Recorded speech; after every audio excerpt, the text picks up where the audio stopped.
So let's get started. Thanks everyone for attending. I'm Nicole. I'm the development and communications person at the ACLU of Rhode Island, and I'll be moderating. First thing, I just want to say forgive us if we run into technical problems. We're still a little new at this. This is our second town hall. So first I want to introduce our panelists. We have joining us Hannah Stern, who is our policy associate here at the ACLU of Rhode Island.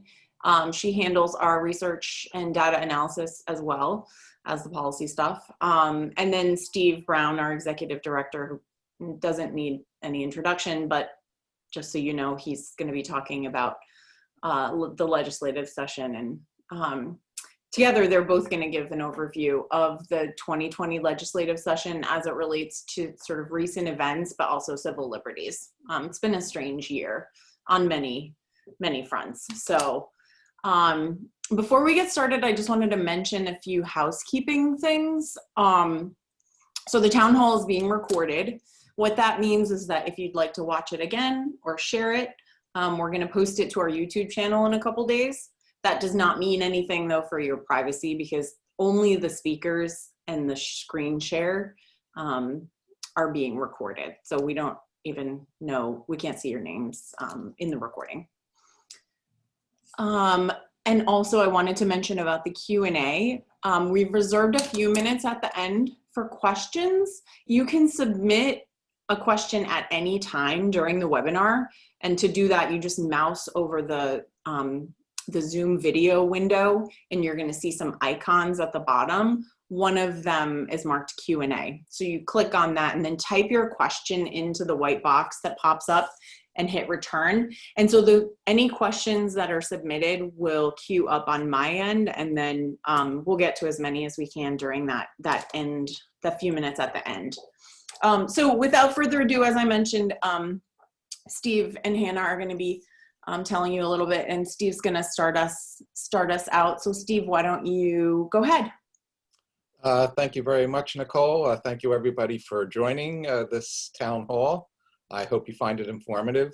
This one is focused on the 2020 state legislative session, but it's really broken into two parts. And the part I'm going to talk about has to do with the state legislature and its connection to what's going on nationally. I mean, we're living in really strange times. Nationally, people are seeing a Congress that is in gridlock. We have a presidency that, fill in the word. And we have a Supreme Court that may be its most conservative or reactionary as it's been in close to 100 years. So the question then becomes, how do we deal with all this?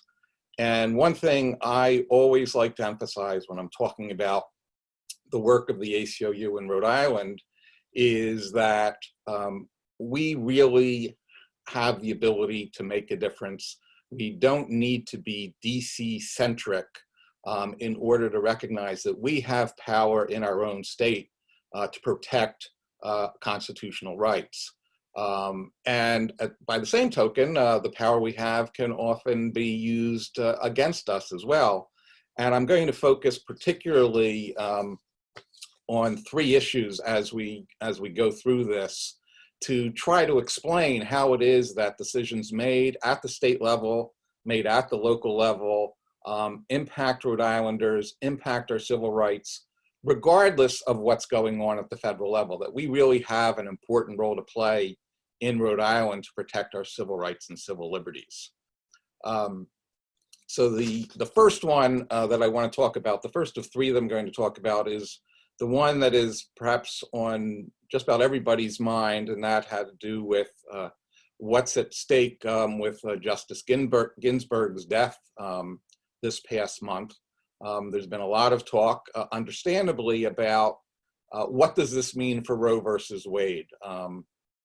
And people are very concerned that with a new nominee added to the court, the balance will shift, and what has been a very fragile 5-4 majority in support of keeping Roe versus Wade will disappear. I think what's really useful about talking about abortion rights is that from my standpoint, it really showcases the importance of state action in determining what the scope of our civil liberties are. And to do that, I want to give a little history of abortion rights in Rhode Island. In 1973 is when the Roe decision came down. Our General Assembly, literally weeks after the decision, passed its own legislation ignoring Roe and passed a law making it a crime for anybody to perform an abortion. The ACLU rushed into court. The court enjoined that law from taking effect. It never took effect. But this was something that happened over and over the course of about 25 years. We were in court about 7 or 8 times between 1973 and 2000, challenging laws that the state legislature passed that were designed to undermine Roe versus Wade. Now, we were successful in every one of those lawsuits. The courts kept them from taking effect. But the point is, even though Roe versus Wade was the law of the land, the state legislature tried to do its best to undermine that. And that's an example of how states play a role, for good or for bad, when it comes to constitutional rights. The fact that the Supreme Court has said something is unconstitutional isn't the end of the matter. It's really the beginning, because it's at the state level or the local level we have to make sure that those constitutional rights are in fact enforced and that state officials and local officials abide by the highest law of the land. So something changed after 2000. There was a long truce where no legislation regarding abortion was passed. And then finally, as I'm sure most of you know, in 2019, just last year, the legislature passed a state statute that codified the principles of Roe versus Wade into state law. Now, why is that important? Well, it's important because here in Rhode Island, at least, we are protected if the United States Supreme Court ends up undermining, reversing, or seriously eroding Roe versus Wade. We now have a state law that says, regardless of what the United States Supreme Court does, we are going to make sure that the right to reproductive freedom in Rhode Island is maintained. And so that is, between that and between what the legislature did before, I think you can see the important role that the legislature plays in either protecting our rights or taking away our rights, or trying to take away our rights. So we got the law passed in last year codifying Roe versus Wade. And then this year, and for years that follow, we're hoping to have the legislature take even more action to protect reproductive freedom. One of the laws that we're working on, along with the Reproductive Freedom Coalition in Rhode Island, is something that Hannah will be talking about in a little while, and that's a bill dealing with funding of abortion for people who are poor and for state employees. And this is another example of the United States Supreme Court has said that states can ban public funding of abortions. So what we want to do here in Rhode Island, similar to what we did last year, is pass a state law that says, we don't care what the Supreme Court did, we're going to provide greater rights than the Supreme Court says is protected by the Constitution. So the abortion issue, I think, provides a really good example of why what happens at the state level is so important. So let's move on. Just to give one other example, because this just happened 2 days ago, you may have read about it. There was a case in the United States Supreme Court. The Supreme Court decided not to hear an appeal that had been filed in a case challenging the court's decision from a number of years ago, saying that same-sex marriage was required. States could not prohibit same-sex marriages. 2 justices in this case from 2 days ago said, we would like to overturn that US Supreme Court decision. We think it was wrongly decided. The time has come to overturn it. Now, there were only 2 justices who explicitly said it in that case. I think we know there are at least 1 and maybe 2 others who are prepared to do it as well.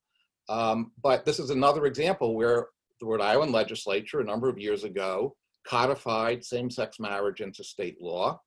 So even if the terrible thing were to happen and the Supreme Court at some point were to overturn its decision requiring states to recognize same-sex marriages, here in Rhode Island, it would still be protected.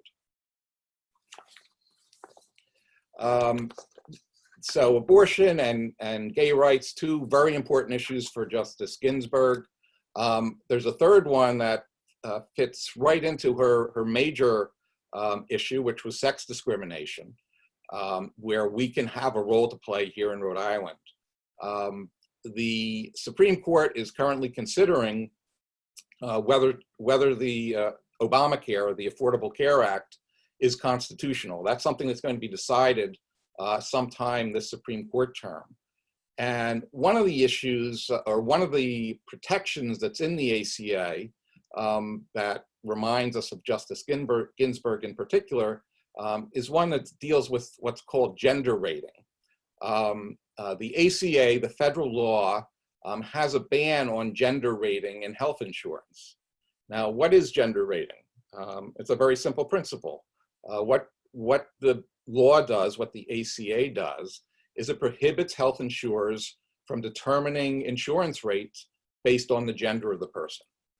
Now, for decades, it's been illegal for insurers to make decisions based on the race of the person seeking insurance. The ACA says, quite rightly, that you shouldn't do it on the basis of gender either. The problem is that Rhode Island has a law that actually allows gender rating. It allows insurers to discriminate on the basis of sex in coming up with their health insurance rates.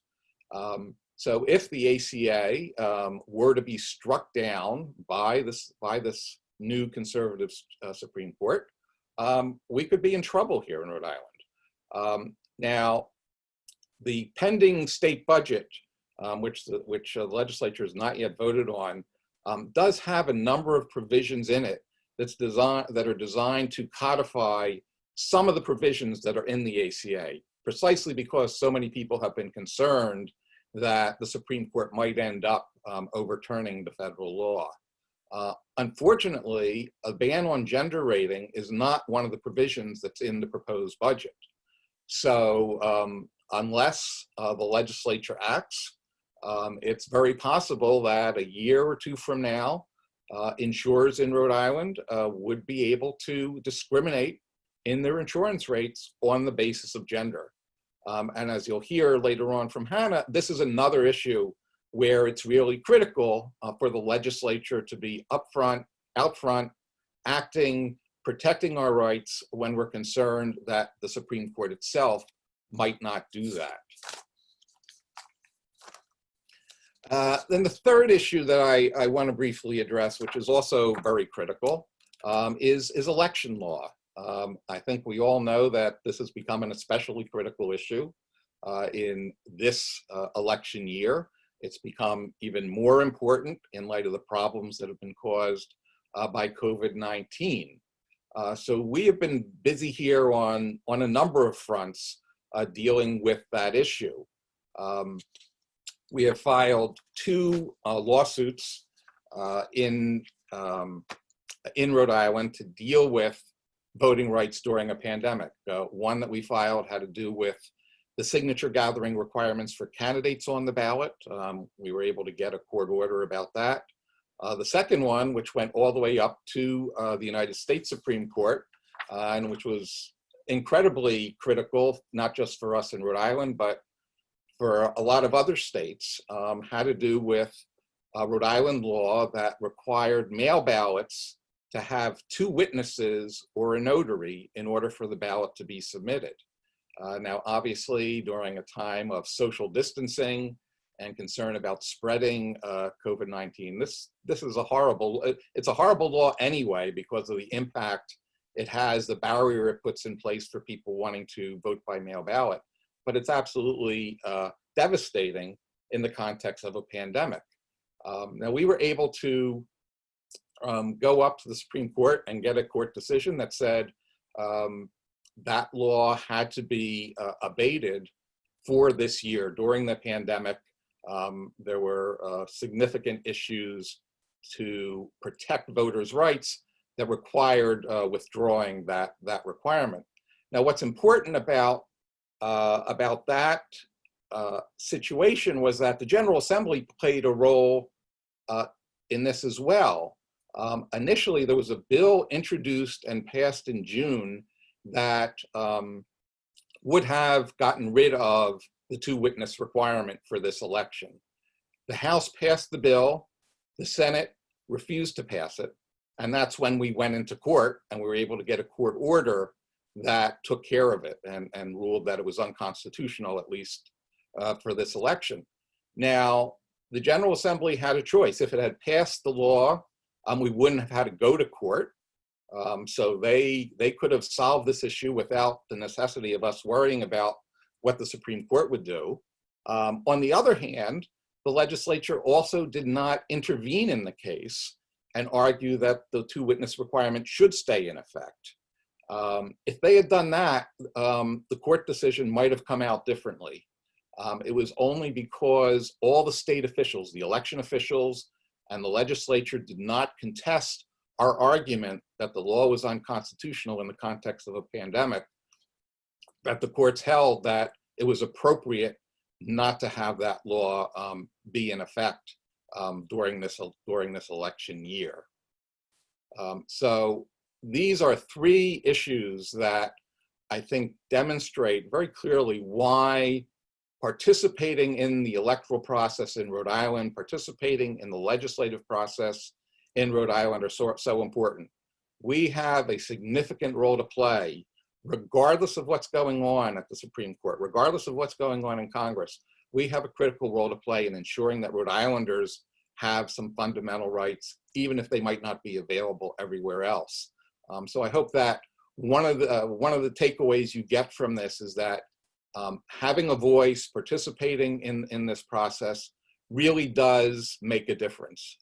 And we're counting on everybody to help us, not just this session, but in sessions to come, to push forward in having state protection of our rights, the more that we, or the less that we can count on ensuring that our federal government, our US Supreme Court are going to do it for us. So with that, I'll turn it over to Hannah. All right. Thanks, Steve, and thank you everyone for joining us tonight. My name is Hannah Stern. I'm the Policy Associate at the ACLU of Rhode Island, and we've given you kind of a national and state overview of the legislative process and how they intermingle and why they're so important together. But I just want to give a little context more to what the 2020 legislative session actually looks like, and also give some context to how this session was so different aside from the obvious obstacle of a global pandemic. So normally the legislative session is about 6 to 7 months long. It usually goes from about January to June or July. The legislative session usually ends with the passage of the budget in late June or early July. And usually we see the passage of hundreds of bills, which each of which is tracked by our lobbyists, Steve and I, for any civil liberties issues which might have come up in any of these pieces of legislation. This year, COVID-19 prevented the General Assembly from meeting regularly past March. Even though they briefly reconvened in the summer, there really wasn't a lot of traction on a lot of pieces of legislation. I actually remember the exact date that all of the sessions were canceled. It was March 13th. It was Friday, March 13th. And past then, we really didn't see any in-person legislative sessions until early summer, when there were a few very, very brief sessions. The fiscal year 2021 budget still has not been passed. So like I said, usually we see the passage of the budget in late June or early July. We're still waiting to see when this budget is going to get passed. And right now it's kind of in limbo. We're not sure what's happening with it or what the timeline for that really is.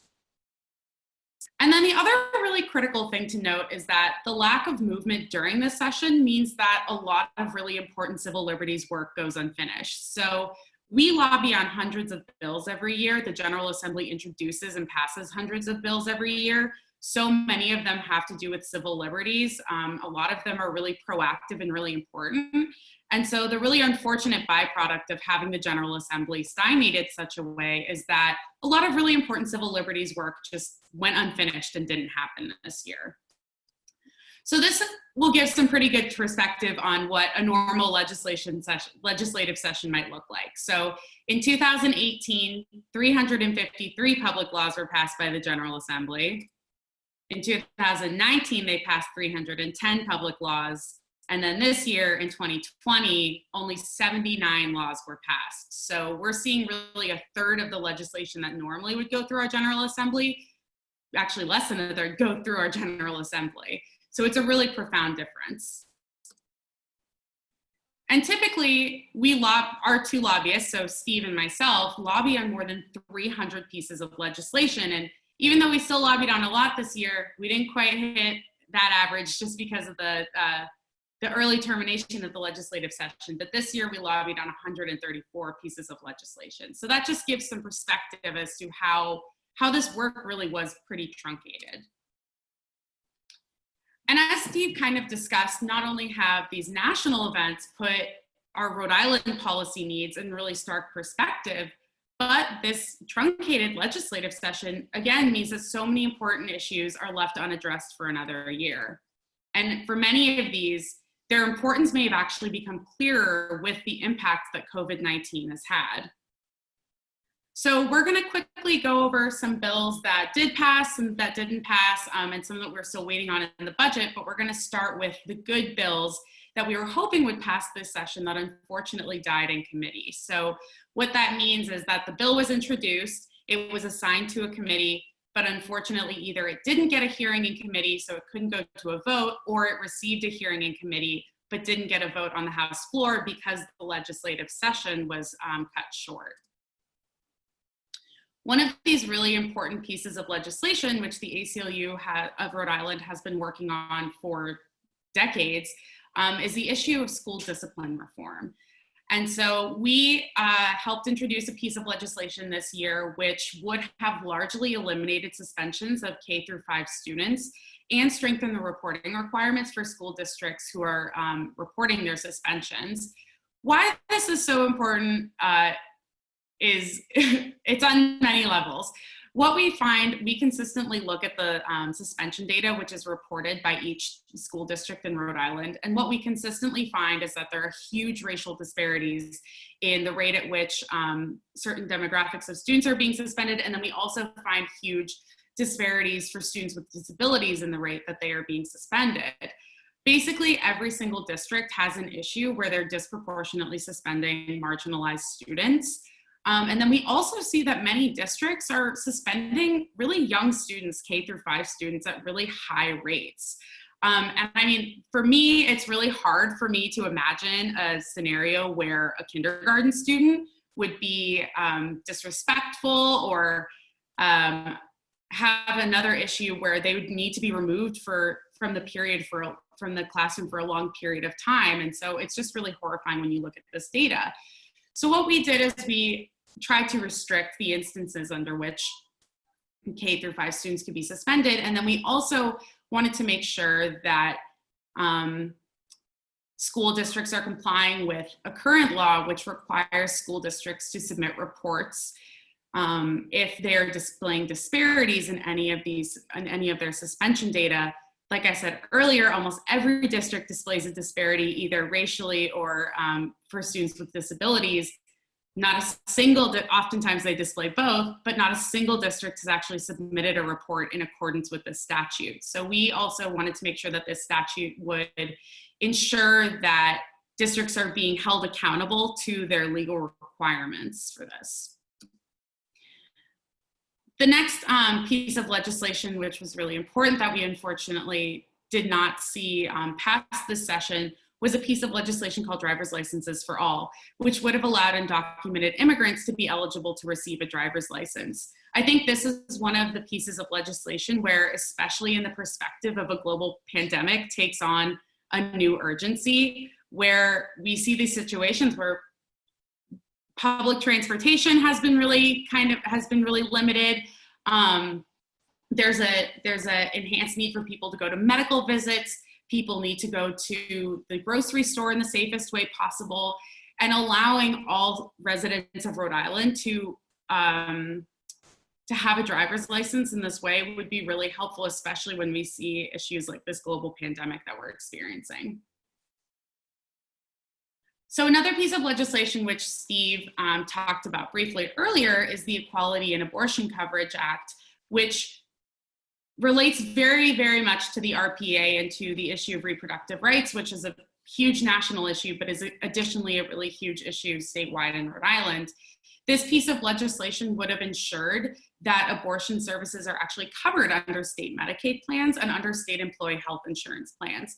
So not only would it make sure that people have access to an abortion, but it would also make sure that they have economic access to an abortion, which is just as important. And then the final piece of good legislation, which unfortunately died in committee, is a bill that has to do with school computer privacy, which would have established comprehensive privacy policies for students using school loan devices. This is especially critical because at the onset of COVID-19, we all saw that literally every student in a matter of days was doing their education 100% virtually, completely from home, and oftentimes they were using these school loan devices. We did a survey of the privacy policies, which are of the privacy policies that each district implemented for these school loan devices. And what we saw was really alarming. We found that really 2/3 of districts basically tell their students they have no expectation of privacy. A majority of districts don't ban access to the camera or the microphone of a school loan device. And a majority of districts actually retain the right to monitor the data and content of a device pretty much indiscriminately.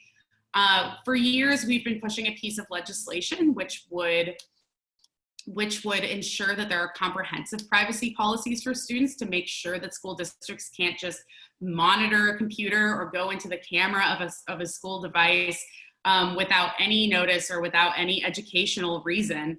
And this is especially really important in the context of COVID, since it's pretty likely that virtual learning will be a part of students' educational experiences for a very long time to come. So this is one of the pieces of legislation that I think is also really put in kind of a stark urgency just in the context of this year, in which we're hoping we can get some movement on in upcoming sessions.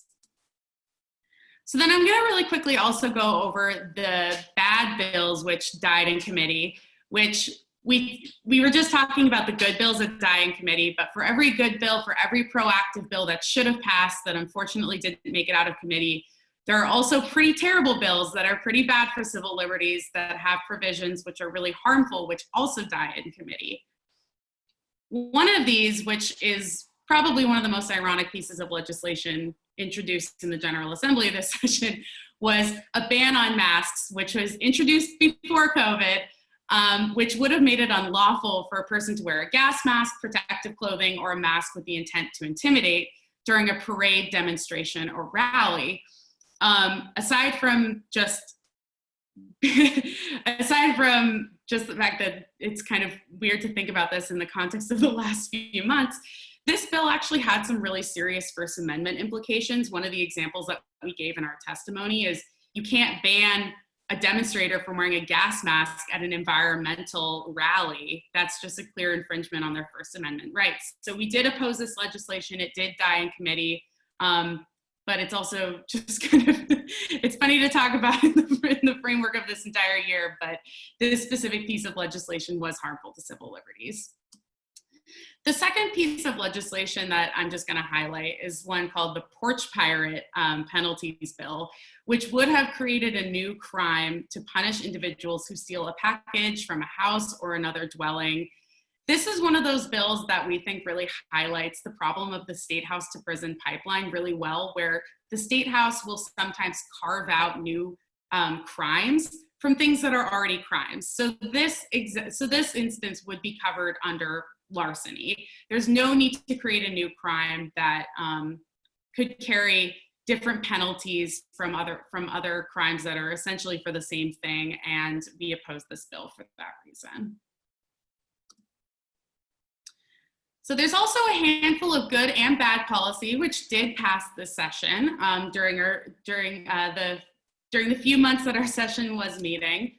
One of these, which is really important and which is really good for, was really important for LGBTQ rights in Rhode Island, was the Uniform Parentage Act, which guarantees the right for LGBTQ families to establish parentage in a manner consistent with all other families and provides clear routes for establishing parentage for children born through assisted reproduction. So this was a really critical piece of legislation that thankfully did pass this session.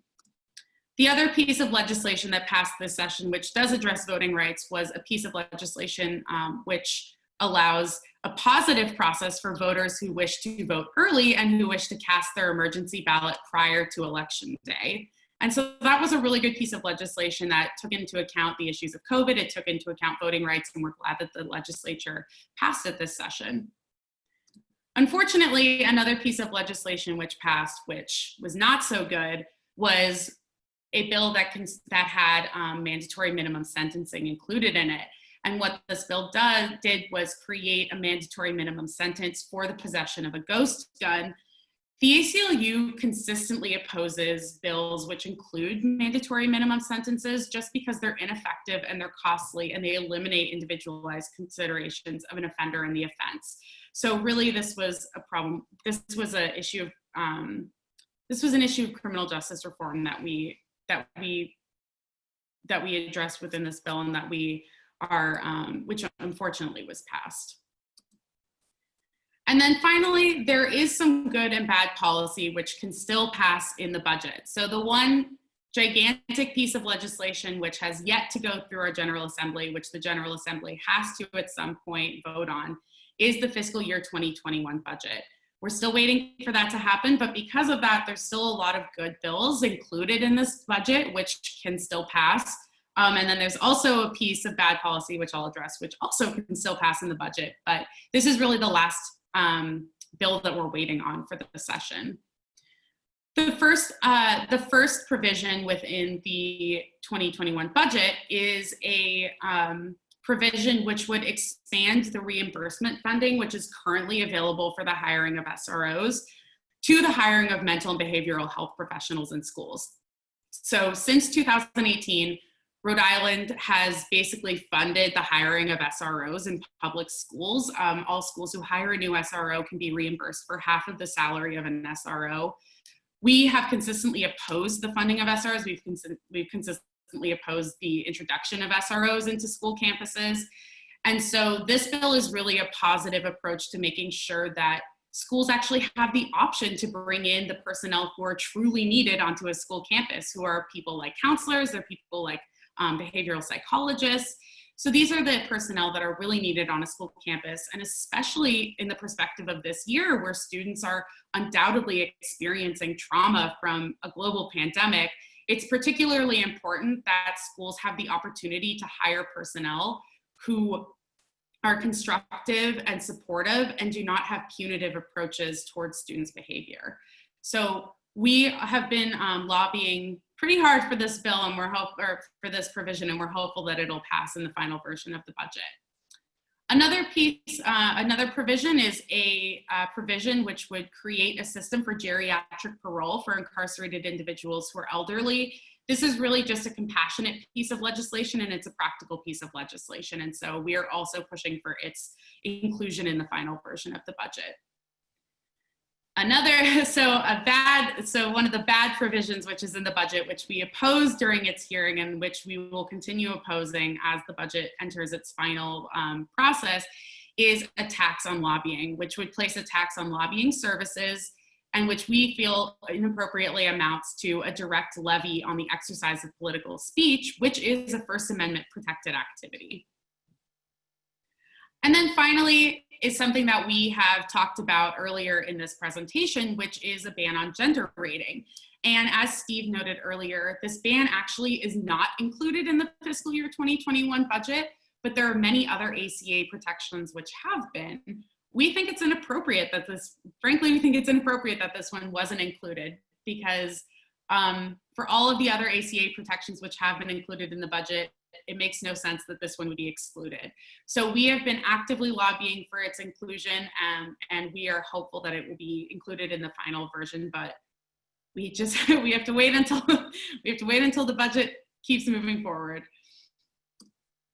So I think the last really important part is we've talked a lot about the legislative process, and we've talked about how state and national politics intersect. And one of the really big questions is what you can do. And one of the really big things is vote. Voting puts people in place in our state government who protect civil liberties, who go in with the intention of voting for civil liberties, positive legislation, and opposing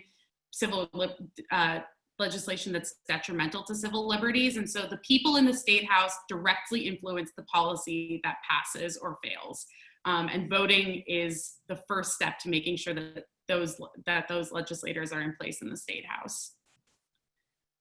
The second thing is that you can contact your legislators now about the budget issues that you care about. So it's very rare that we do kind of a legislative overview while there's still legislation that's actually in flux. This is one of the rare occasions where things that we talk about can actually be influenced and impacted right now. So if there's an issue that we talked about that was within the budget that you think that really resonates with you, we really encourage you to contact your legislators about these. And finally, donate.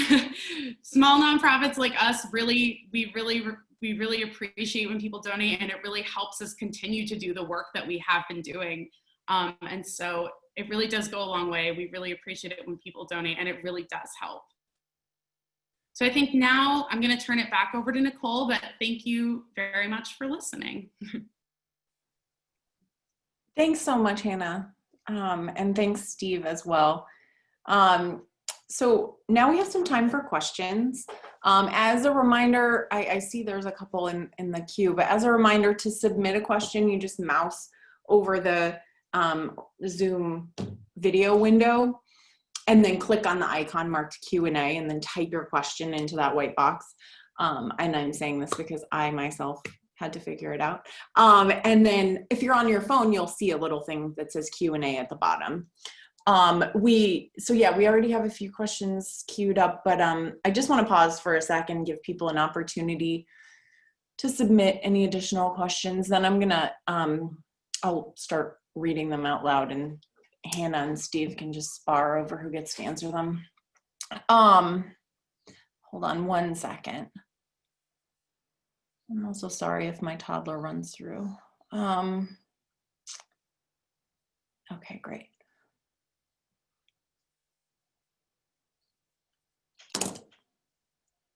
Oh, I see a question from, let's see, Christine Ellis. Christine E. To clarify, does the bill about mental health counseling in schools deny funding for SROs? So who wants to? I can answer that.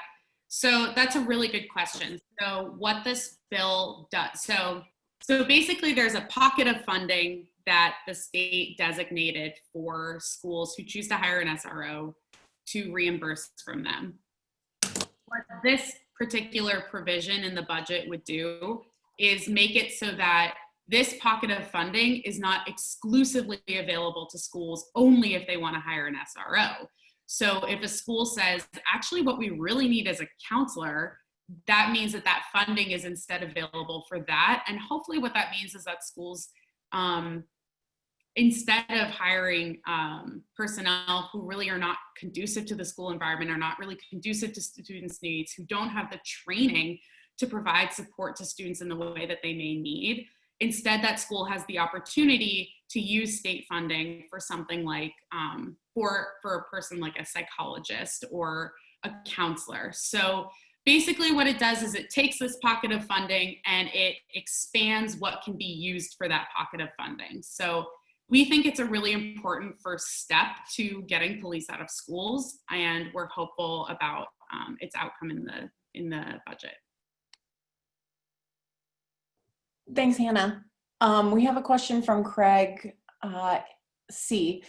He asks, is there any current plan for the General Assembly to reconvene to pass a 2021 budget? Isn't it state law that we have a balanced budget for each year?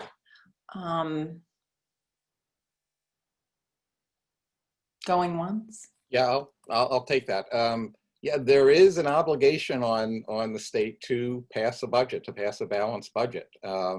And it's quite rare for what's happening to be happening, which is there is no budget, even though we're now, what, 4 or 5 months into the fiscal year. So the excuse that's been given so far for not passing a budget, and it's sort of understandable, is the legislators have been hoping that Congress will pass another stimulus bill that would give state legislators a lot of money to work with. And that obviously has not happened. So at some point, the General Assembly is going to have to swallow hard and do something. Right now, they're talking about coming back in November at some point, mid-November, to pass the budget. Under state law, the way it works, if a budget has not been passed on time, what's supposed to happen is that the last year, the most recent year's budget continues. So at least in theory, all state agencies are operating under the same budget they did this past fiscal year. But yes, they will be back at some point. When, it's anybody's guess.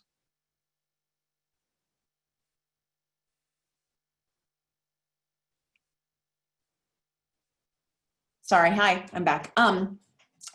Let's see, will there be an effort to remove the ballot witness law in the future, the Rhode Island ballot witness law? Yeah, I can take that. So the lawsuit that we filed this year, which got that requirement knocked out, was only for this year. The court decision said, based on the pandemic, this is an onerous and unconstitutional requirement. It cannot take effect now. So it was a 1 year only decision that we got. I'm certainly hopeful that with people recognizing what a burden this requirement really is in a pandemic, they'll also realize it's a burden when there isn't a pandemic. And I expect that legislation will be introduced next session to try to get rid of that requirement once and for all. Rhode Island is actually in a minority of states that has any sort of witness requirement for mail ballots. The vast majority of states do not have that. So we will be working next year to try to address that issue. Okay, we have a couple more questions. Someone had a question, how do we find out which legislators and committees some of these good bills are in? And I wanted to mention before I hand it over to Hannah, because she can share some general info on that, but I just wanted to mention that when I'm going to send an email right after this to everyone that's participated. And in that email will be a link to what Hannah talks about now. Yeah, thank you, Nicole. So, I mean, I will say that I think that one of the most comprehensive and easily accessible resources, if you're specifically interested in civil liberties themed legislation, is our website. We really comprehensively cover the legislation that we lobby on and that we're following every year. And we typically include details like who the sponsor is and where it's being heard, and just some more background on the bill, as well as our own testimony, so that you can see exactly our reasoning behind why we support or oppose pieces of legislation. If you're looking up just general pieces of legislation, the Rhode Island Legislature website, which I unfortunately can't remember the exact URL off the top of my head because it's the shortcut on my computer. But, oh, sorry, the wind just got really loud in my apartment. Like frighteningly loud. But the Rhode Island Legislature website also has some really good tools for determining,